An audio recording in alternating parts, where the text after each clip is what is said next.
วัสดีครับก็มาพบกันอีกเช่นเคยนะครับได้เวลาที่สถานีแห่งนี้เราก็มาเจอกันแล้วก็คุยกันก่อนอื่นครับก็ขออวยพรให้กับทุกท่านที่ติดตามรับฟังและรับชมอยู่ในขณะนี้ขอให้ทุกท่านโชคดีมีความสุขสมหวังในการครองรักครองเรือนด้วยกันทุกท่านจากใจจริงของผมโอมอารยะและเจี๊ยบกัลยาณีผู้ร่วมดำเนินรายการค่ะครับได้เวลาครับเรามีนัดกันมาเจอกันมาคุยกันนะครับถึงเวลานี้นะครับไม่ว่าจะเป็นที่ไหนเราเจอกันนะบักฟังดูว่าเป็นประโยชน์เอาไปใช้ฟังแล้วถือว่าเป็นเรื่องธรรมดาก็ไม่ว่ากันนะครับอันนี้ก็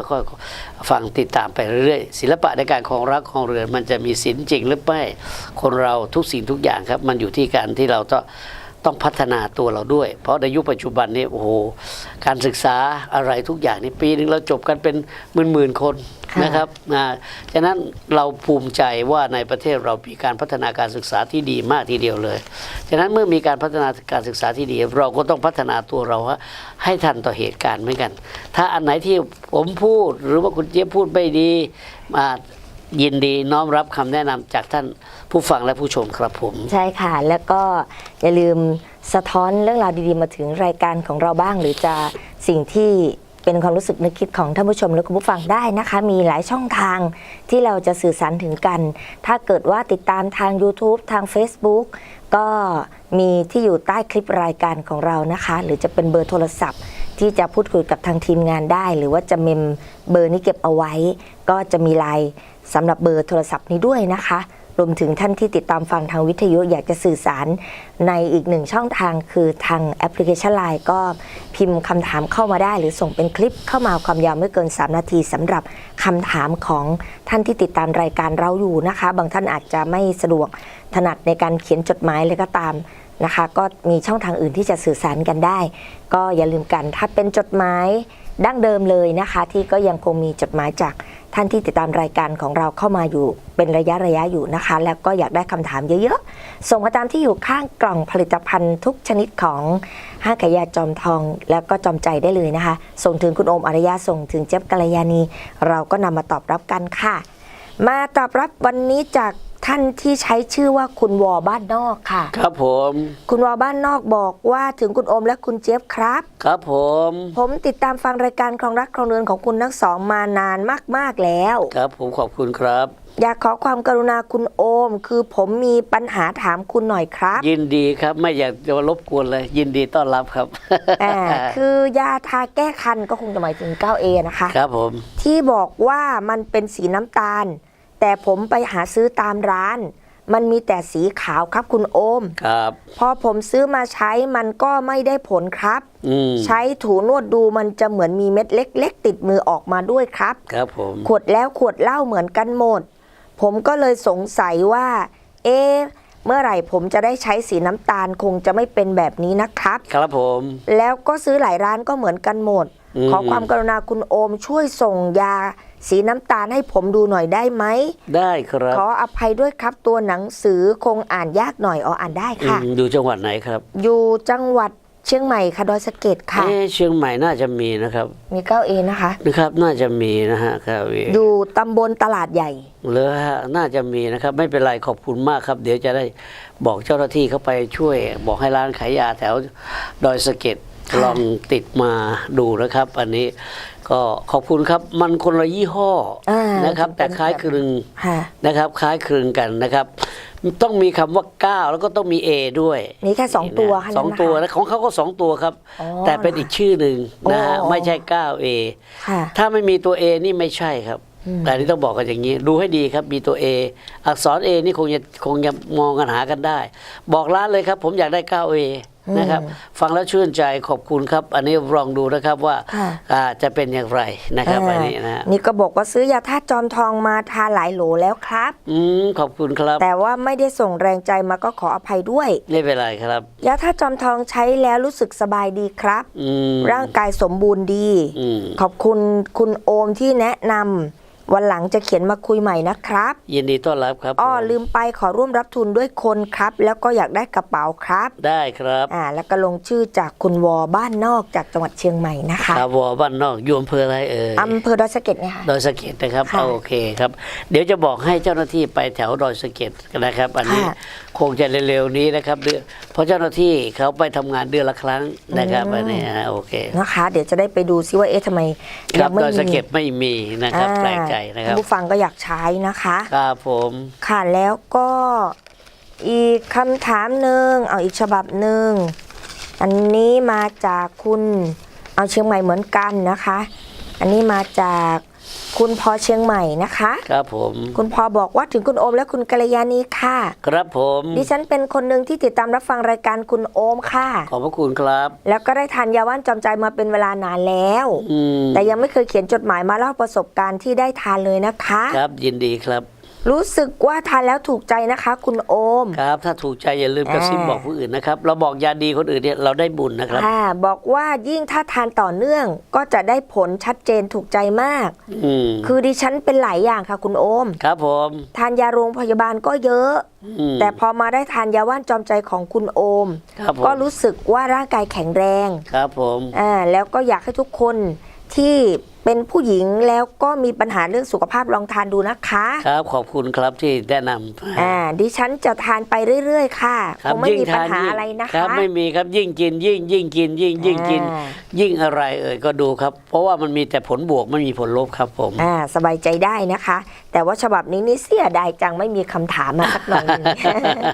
ก็ไม่เป็นไรเดี๋ยวฉบับหน้าจะรอนะคะ นี่เป็นฉบับแรกยังไม่มีคำถาม ครับ เดี๋ยว มีอะไรถามมาได้เลยนะครับ สงสัยหรืออยากรู้ยินดีครับนะฮะ ใช่ค่ะ สำหรับเรื่องของการของรักของเรือนเราพอที่จะให้คำแนะนำได้บ้างนะครับอันนี้ เอาละค่ะเดี๋ยวเราไปพักสักครู่ก่อนเดี๋ยวกลับมาตอบรับจดหมายในช่วงหน้ากันค่ะ ได้ครับผม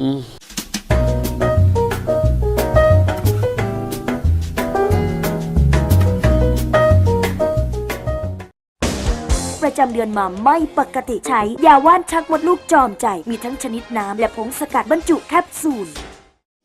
อะไรน่ะ ยาธาตุจอมทองไงล่ะ แก้ท้องอืดท้องเฟ้อปวดท้องขับลม และเป็นยาบำรุงธาตุไม่ได้โม้นะ ยาธาตุจอมทองเป็นยาแผนโบราณ มีทั้งยาธาตุจอมทองและยาธาตุจอมทองแคปซูลสกัด อ่านคำเตือนในฉลากก่อนใช้ยา 1 2 3 ท้องผูก ใช้ยาถ่าย 1 2 3 ปวดเมื่อยตามร่างกายเคล็ดขัดยอกแมลงกัดต่อยท้าถูนวดด้วยยาหม่องสมุนไพรตราจอมทองกล่องสีฟ้ามีกลิ่นหอมเย็นชื่นใจ ยาหมองสมุนไพรตราจอมทองครับ ยาหมองสมุนไพรตาจอมทองเจ้า ยาหมองสมุนไพรตราจอมทองเด้อครับ ยาหมองสมุนไพรตราจอมทองฮิ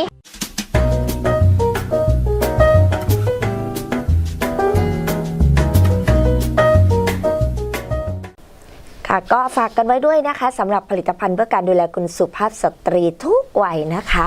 อย่าหยุดสวยกับผู้หญิงเรานะคะ แล้วก็ต้องดูแลตัวเองเสมอโดยเฉพาะคุณแม่บ้านนะเสริมเสน่ห์ในเรือนกายนี่ช่วยดูแลได้ เรื่องของปวดท้องน้อยเวลามีรอบเดือนเรื่องของฤดูขาว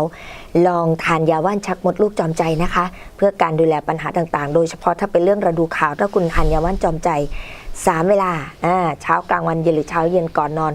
ควรต้องงดอาหารบางอย่างเป็นของแสลงคือหน่อไม้อาหารทะเลแล้วก็พวกของมดองทุกชนิดถ้าดูแลเรื่องอื่นนี้ไม่ต้องงดพวกนี้ได้นะคะแล้วก็เวลามีรอบเดือนงดหมดแล้วค่อยทานต่อใหม่วันละ3เวลาอย่างนี้ลองดูส่วนเรื่องของวัยทองก็ขอ2เวลาเช้ากับก่อนนอนเดือนหนึ่งทานแค่25วันนะคะแล้วก็งดไปเลยไปเริ่มใหม่ในเดือนต่อไปแต่ถ้ายังมีคุณพ่อบ้านอยู่คุณผู้หญิงสุภาพสตรีวัยทองก็ยังควรต้องทาน3เวลานะคะดังนั้นหาซื้อตามร้านขายยาใกล้บ้านค่ะสำหรับยาว่านชักมดลูกจอมใจค่ะ ครับผมก็ขอฝากเอาไว้นะครับ ส่วนท่านที่เป็นเกี่ยวกับเรื่องท้องผูกประจำอึดอัด คนเราท้องผูกนี่อึดอัดขึ้นมาเมื่อไหร่ ให้นึกถึงยาถ่าย 1 2 3 ก่อนนอนสัก1 นาทีเม็ดเดียวครับ ตอนเช้าเพื่อเป็นโคกครากเพื่อก่อนจะถ่ายเนี่ยน้ำอีกสัก2 แก้ว เพื่อเป็นการล้างลำไส้หรือว่าถ่ายของที่ตกค้างภายในลำไส้ของท่านเนี่ยให้มันออกมาซะนะครับอันนี้ก็ฝากไว้ด้วย และอีกอันหนึ่งครับสำหรับท่านที่เป็นคนที่ท้องผูกมากๆนะครับ7 วันถ่ายครั้งหนึ่ง80 วันถ่ายครั้งหนึ่งอย่างนี้ไม่ดีครับมันอาจจะเป็นสาเหตุเพราะถ้าเป็นนานๆไปเรื่อยๆเนี่ยมันจะเป็นสาเหตุของการเกิดมะเร็งได้ต้องระวังนะครับอย่าให้ท้องผูกมากนักถ้าท่านมีอาการเหล่านี้อย่าลืมครับผมก็ฝากไว้ครับอาทิตย์ละสักครั้งหนึ่งถ่ายยาถ่าย1 2 3สิครับมันรุลำไส้มันรุออกมาจริงไหมท่านพิสูจน์ได้เองนะครับถ้าใช้ดีแล้วมันช่วยแบบว่าถ้าแบบโบราณเขาเรียกว่ามีช่วยลมเบ่งนะครับคนสูงอายุเนี่ยจาก40ขึ้นไปถึง50กว่าขึ้นไปหรือ60ขึ้นไปแล้วเนี่ย ลมเบรกมันก็ค่อยๆน้อยลงน้อยลงน้อยลงเรื่อยๆฉะนั้นเสริมมันเถอะครับอย่าไปเสียดายมันอยากจะให้แนะนำครับไม่ใช่ยาดีท็อกครับดีท็อกนั้นมันยาระบายแต่ยาถ่าย1 2 3นี่เป็นยาถ่ายจริงๆครับผม ใช่ค่ะ ก็หาซื้อตามร้านขายยาใกล้บ้านค่ะขายกันมายาวนานและมีทุกร้านแหละ พร้อมกับยาธาตุจอมทองโอ้อันนี้ถือเป็นหยุกยาสามัญประจำบ้านเลยนะคะพอหยิบใช้กันบ่อยท้องอืดท้องเฟ้อจุกเสียดแน่นธาตุไม่เป็นปกติอาหารไม่ย่อยหรือว่าอิ่มปวดหิวปวดกินอาหารผิดเวลาแสบท้องปวดท้องหรือกินเผ็ดรสจัดเกินไปนี่ก็มีปัญหาได้ทานได้เลยนะคะมีอาการตอนไหนก็ทานเลย2อึกใหญ่ๆหรือ2ช้อนโต๊ะแล้วดูซิว่าจะเป็นอย่างไรคลี่คลายไหมสักระยะหนึ่งรวมถึงถ้าเป็นเรื่องของท่านที่กรดไหลย้อนแสบร้อนกลางอก หรือจะเป็นท้องอืดเฟ้อเรอเปรี้ยวแสบซ่าขมคอแบบนี้ต้อง3เวลาดูแลเข้มข้นนิดนึงเช้ากลางวันเย็นหรือเช้าเย็นก่อนนอนทานยาให้ถึงนะคะแล้วดูซิว่าจะเป็นอย่างไรถ้าห่างแล้วดีแล้วเหลือก่อนนอนมื้อเดียวสบายๆรักษาธาตุเป็นปกตินะคะไปบอกต่อญาติสนิทมิตรสายใครที่เป็นถวายพระสงฆ์องค์เจ้าตามวัดวาอารามก็ได้บุญเยอะดีนะคะสำหรับยาธาตุจอมทองฝากด้วยค่ะ ครับผม มาที่จดหมายฉบับต่อไปจากคุณรนครศรีนะคะ ครับผม สวัสดีค่ะคุณโอมคุณเจี๊ยบ สวัสดีครับผม มาเป็นฉบับที่2แล้ว ครับผม แล้วก็ติดตามรายการอยู่ตลอดค่ะได้ความรู้ดี ขอบพระคุณครับ แล้วก็เขียนผิดบ้างไม่ผิดบ้างไม่ว่ากันนะ ครั คะ บไม่ว่าครับวันนี้ ขอให้เขียนมาก็ดีใจแล้วค่ะ บอกว่าใช้ถูกใจยาว่านจอมใจกินแล้วก็เหมือนกับที่คุณโอมบอกนั่นแหละ ครับผม กินยิ่งกินยิ่ง ครับผม ตอนนี้อายุ61แล้วคุณโอม อ๋อครับผม แฟนอายุ58 เยี่ยม แฟ เลย นบอกว่าหมดแล้วไปซื้อมาใหม่นะ ครับเข้าใจแฟนเข้าใจครับว่าดีอย่างไร ค่ะ นะครับ บอกว่าใช้ทุกตัวยาธาตุจอมทองก็ซื้อไว้ประจำบ้านค่ะ ขอบพระคุณครับ กินแล้วถูกใจดี ส่วนยาหม่องจอมทองทั้งหอมทั้งเย็น ปวดเข่าปวดเอวแขน ทาเช้าเย็น ไม่ทันหมดขวดก็ดีขึ้นแล้วถูกใจมากๆคุณโอม ครับผม มีคำถามด้วย ครับยินดีครับ ข้อ 1 กินยาว่านจอมใจไปนานๆจะมีปัญหาเกี่ยวกับไตไหม เพราะว่าปวดเอวโดยเฉพาะตอนเดินยืนนานๆปวดเอวมาก เวลานั่งนอนไม่ปวดหรอกเพราะอะไรเหรอคุณโอมช่วยบอกด้วย ครับผม ปวดข้างซ้ายอยู่ข้างเดียวเลย แล้วก็ข้อ 2 เวลาปัสสาวะออกมาตอนกลางวัน ใส่ในกระโถนสังเกตดูเหมือนมันเป็นก้อนๆแผ่นบางๆเมื่อก้อนๆแผ่นบางๆนิดไม่เยอะ ตกมากับปัสสาวะอยากรู้ว่ามันเป็นพังผืดหรืออะไรกันแน่ เพราะกินยาแล้วมันขับออกมาหรือเปล่าตรงนี้ไม่กลัวหรอกแต่อยากรู้นะคุณโอม ครับผม สุดท้ายขอให้คุณโอมคุณเจี๊ยบจัดรายการไปนานๆแล้วก็ขอกับปลอกหมอนขอร่วมรับทุนด้วยปลเกี่ยวกับไตกินยาว่านได้ไหมคุณโอมช่วยบอกด้วยนะ ได้ครับผม ลงชื่อจากคุณรนครศรีนะคะ ขอบคุณครับคุณรนครศรีนะครับที่ถามมาดีครับเป็นประโยชน์มากทีเดียวเลย แล้วผมก็ขอเรียนชี้แจงดังนี้นะครับผม ค่ะข้อแรกที่บอกว่ากินยาว่านจอมใจเป็นนานๆจะมีปัญหาเกี่ยวกับไตไหมเพราะปวดเอวโดยเฉพาะเดินยืนนานๆจะปวดมากนั่งนอนไม่ปวดนะคะแล้วก็ปวดกับข้างซ้ายข้างเดียวด้วย ครับผมจริงๆแล้วกินไปนานๆเนี่ยถามว่าเกี่ยวกับเรื่องไตไหม นั่นสิคะ ไม่เกี่ยวครับ อันนี้บอก คนละเรื่อง ตรงๆ กัน เลยคนละเรื่องกันเลยนะครับมัน ค่ะ กินแล้วก็อาจจะช่วยให้ไตดีขึ้นด้วย แต่ว่าโอเคครับมันช้าเห็นช้านะครับ ค่ะ บอกกันตรงๆนะครับอันนี้แสดงว่าอันตรายกับไตไม่มีครับ สบายใจได้นะคะ ครับผม แล้วก็เรื่องปัสสาวะค่ะที่คุณรอบอกมาว่า เวลาปัสสาวะตอนกลางวันจะใส่กระโถนแล้วก็สังเกตดูเหมือนมันมีเมือกๆเป็นก้อนๆแผ่นบางๆเล็กน้อยไม่เยอะหรอก มันเป็นพังผืดหรืออะไรคะ มันไม่ใช่พังผืดแล้วครับ ผมคิดว่าเกี่ยวกับเรื่องว่าไตไม่ค่อยดีเข้าที่ควร อย่างนี้นะครับไตไม่ค่อยดีที่ควรลองไปปรึกษาแพทย์ดูสักนิดนึงจะดีที่สุดนะครับ อันนี้ผู้เชี่ยวชาญดีกว่านะครับเกี่ยวกับเรื่องไตนี่ที่โรงพยาบาลเลยครับอันนี้หมอจะได้แนะนำได้ถูกวิธี ถ้าผมแนะนำไปเดี๋ยวอาจจะไม่ถูกวิธี แต่ถ้าหากว่าเป็นอย่างนี้เนี่ยถ้าอยากจะทดลองนะครับว่ามันจะดียังไงนะครับยากระเบนเหน็บครับนะมันสำหรับท่านเนี่ยผมว่าน่าจะช่วยได้วันละ3 เวลาเลยครับอันนี้นะครับอันนี้พูดตัวถ้าทานยาว่านก่อนอาหารหรือหลังอาหารทานก็เป็นเด็กก่อนอาหารได้เลยนะครับ3 เวลาหรือเช้ากลางวันเย็นก็ได้ ส่วนก็เป็นเด็กเช้าเย็นก่อนนอนก็ได้นะครับอันนี้มันก็แล้วแต่ท่านนะฮะอันนี้ลองดูครับกระเบนเด็บอาจจะมีตัวช่วยในเรื่องนี้มากกว่ายา ว่านชักมดลูกจอมใจ แล้วก็ผมอยากจะรอฟังข่าวจากท่านสักเดือน2 เดือนที่ท่านใช้แล้ว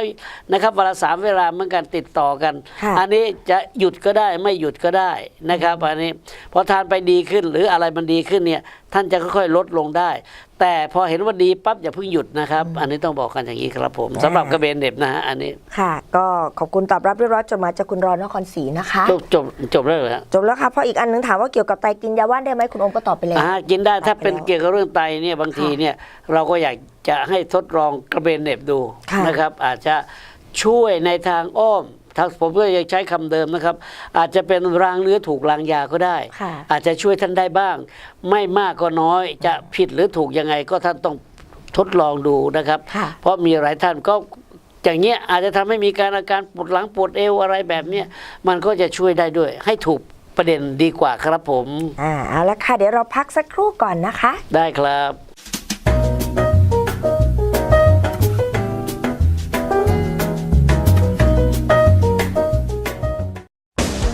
ประจำเดือนมาไม่ปกติใช้ยาว่านชักมดลูกจอมใจ มีทั้งชนิดน้ำและผงสกัดบรรจุแคปซูล อะไรน่ะ ยาธาตุจอมทองไงล่ะ แก้ท้องอืดท้องเฟ้อปวดท้องขับลม และเป็นยาบำรุงธาตุไม่ได้โม้นะ ยาธาตุจอมทองเป็นยาแผนโบราณ มีทั้งยาธาตุจอมทอง และยาธาตุจอมทองแคปซูลสกัด อ่านคำเตือนในฉลากก่อนใช้ยา 1 2 3 ท้องผูก ใช้ยาถ่าย 1 2 3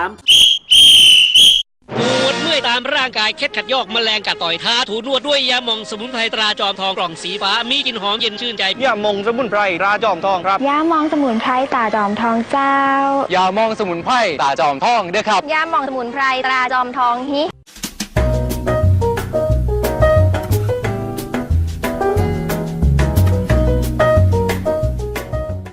ครับถ้าว่าท่านผู้ฟังและผู้ชมถ้ามีอาการท้องผูก อย่าลืมนะครับถ้าท้องผูกหรืออึดอัดขึ้นมาเมื่อไหร่ ให้ใช้ยาถ่าย 1 2 3 อาทิตย์ละครั้งหนึ่งนะครับ ไม่ควรทานประจำทุกวันไม่ดีครับเพื่อสุขภาพและอาทิตย์ละครั้งเดียวนะครับ เป็นการล้างลำไส้นะครับของที่ทานแล้วไม่ออกหรือว่าอะไรแบบนี้ที่ตกค้างภายในมันช่วยขับออกมา ไม่ใช่เป็นยาดีท็อกระบายอ่อนๆเป็นยาถ่ายครับอันนี้ต้องบอกอย่างนี้และสำหรับท่านที่7 วันถ่ายครั้งหนึ่ง10 วันถ่ายครั้งหนึ่งอันตรายนะครับ ถ้าเป็นไปนานๆเนี่ยมันจะเป็นบ่อกเกิดของการเกิดมะเร็งลำไส้อันนี้อันตรายมากๆถ้าอย่างนี้นะครับเพื่อเป็นความปลอดภัยและเซฟตี้ตัวเราเองนะครับ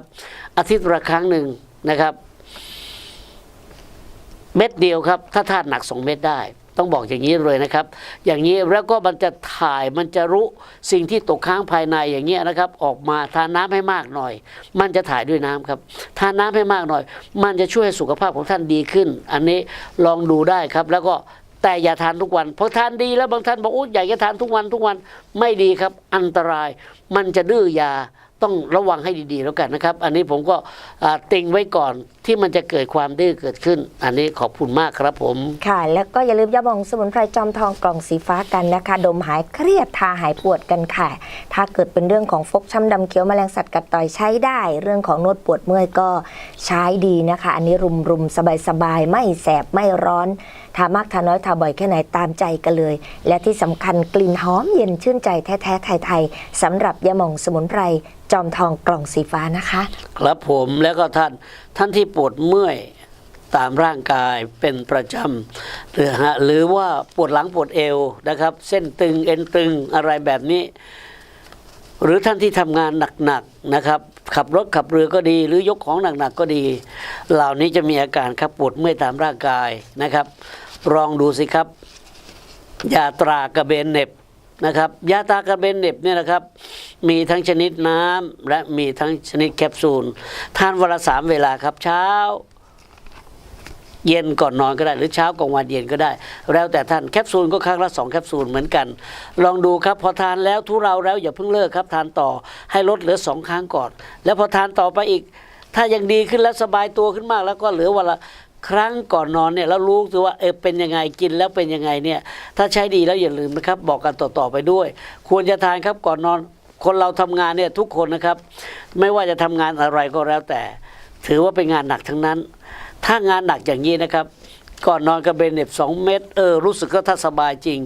ท่านก็ทานกันได้เรื่อยๆไม่ยากครับอันนี้บอกตรงๆแค่2 เม็ดไม่มีอันตรายต่อสุขภาพของท่านอย่างแน่นอนครับผม ใช่ค่ะ ก็ฝากไว้กับผลิตภัณฑ์หยูกยานะคะทีนี้มาตอบรับจดหมายจากท่านผู้ฟังที่ติดตามรายการจากคุณบอ